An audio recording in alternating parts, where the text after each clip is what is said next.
Breaking news. రేపు assembly సమావేశాలు ఏపీలో జరుగుతున్న విషయం తెలిసిందే. ఈ బడ్జెట్ సమావేశాలకు వైఎస్ఆర్సీపీ అధినేత మాజీ ముఖ్యమంత్రి వైఎస్ జగన్మోహన్ రెడ్డి హాజరు కాబోతున్నట్లు తెలుస్తూ ఉన్నది. ఈ మేరకు వైఎస్ఆర్సీపీ ఎమ్మెల్యేలు కూడా అసెంబ్లీకి హాజరవుతున్నట్టు తెలుస్తూ ఉన్నది.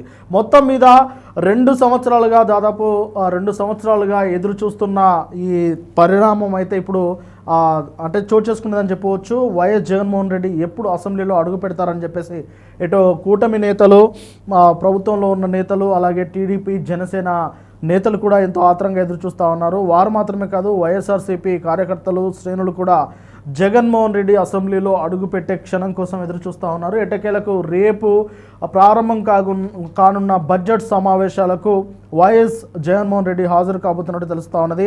అయితే రేపు గవర్నర్ ప్రసంగం ఉంటుంది. గవర్నర్ ప్రసంగం తర్వాత అసెంబ్లీ సమావేశాలకు సంబంధించిన ఎజెండాను అయితే ఆయన రేపు ప్రకటించనున్నారు. అయితే ఈ బడ్జెట్ సమావేశాల్లో ఏ అంశాల గురించి ఎక్కువగా అంటే దేనిపైన రాష్ట్ర ప్రభుత్వం బడ్జెట్ పెట్టనున్నది అనేది ఈ సమావేశాల్లో తేలనుంది. మరి ఏ శాఖకు ఎంతైతే కేటాయిస్తారు అనేది ఈ బడ్జెట్ సమావేశాల్లో తెలుపుతారు. ఈ నేపథ్యంలో అసెంబ్లీలో వైఎస్ జగన్మోహన్ రెడ్డి ప్రతిపక్ష నాయకుడిగా అడుగు పెట్టడం అనేది రేపు ఖచ్చితంగా ఒక ఆసక్తికరమైన పరిణామం చోటు చేసుకుంటుంది. అయితే గత కొంతకాలంగా ఆయనకు ప్రధాన ప్రతిపక్ష నేత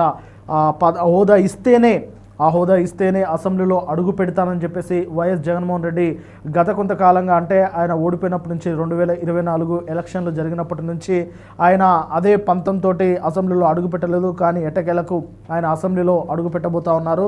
మరి ఆయన అసెంబ్లీలో అడుగు పెడితే ఎలా ఉండబోతుంది, అసెంబ్లీ అంతా రచ్చరచ్చగా ఉండబోతుందా, ఎలా ఉండబోతుంది అనే దానిపైన ఇప్పుడు ఆసక్తికరమైన చర్చ నడుస్తూ ఉన్నది. అయితే రేపు మాత్రం పెద్దగా చర్చకు తావుండదు. గవర్నర్ ప్రసంగం తర్వాత రేపు సభ వాయిదా పడే అవకాశం ఉంటుంది.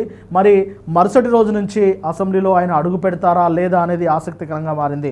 ఒకవేళ ఆయన అసెంబ్లీలో అడుగు పెడితే మాత్రం ఆయనకు ఖచ్చితంగా ఇప్పుడున్న సీట్ల ప్రకారం 175లో ఆయనకున్న 11 సీట్ల ప్రకారమే ఆయనకు సమయం కేటాయిస్తారు. కాబట్టి మైకు ఇవ్వకుండా ప్రతిపక్ష నేతగా, ఆయనకు ప్రధాన ప్రతిపక్ష నేతగా ఆయనకు గౌరవం ఇవ్వకుండా అగౌరవపరచాలని మరి కూటమి నేతలు ఏమైనా ఆలోచనలో ఉన్నారా, ఏదైనా కక్షపూరితమైన ధోరణిలో వ్యవహరిస్తారా అనే దానిపైన ఇప్పుడు ఆసక్తికరమైన చర్చ నడుస్తూ ఉన్నది. అంతేకాకుండా స్పీకర్ అయ్యన్న పాత్రుడైనా, డిప్యూటీ స్పీకర్ రఘురామరాజైనా ఖచ్చితంగా జగన్ గారికి అయితే అవకాశం ఇచ్చే ఛాన్స్ అయితే చాలా తక్కువ కనిపిస్తూ ఉన్నది. ఎట్టకేలకు ఆయనను అవమానపరిచేలా వారంతా ఉంటారని కొంతమంది భావిస్తూ ఉన్నారు. కానీ ఏదేమైనప్పటికీ జగన్ అసెంబ్లీలో అడుగుపెట్టడమే ఒక ఆసక్తికరమైన పరిణామం. మరి చూడాలి.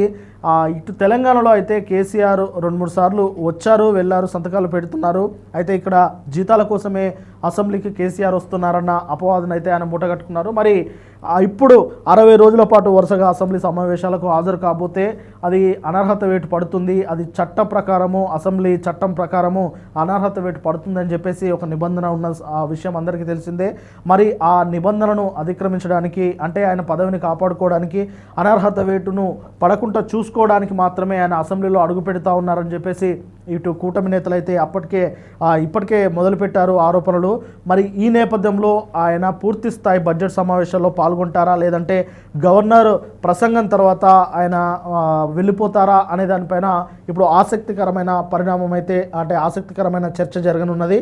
చూడాలి. మరి అసెంబ్లీలో జగన్ అడుగుపెట్టి పూర్తి కాలం బడ్జెట్ సమావేశంలో ఆయన ఉంటే గనక ఆయనకు ప్రతిపక్ష నేతగా గౌరవిస్తారా, ఆయనకు మైక్ ఇస్తారా, ఆయనను ఖచ్చితంగా అంటే అపోజిట్ లీడర్గా ఆయనకు దక్కే గౌరవం దక్కుతుందా లేదా అనేది వేచి చూడాలి.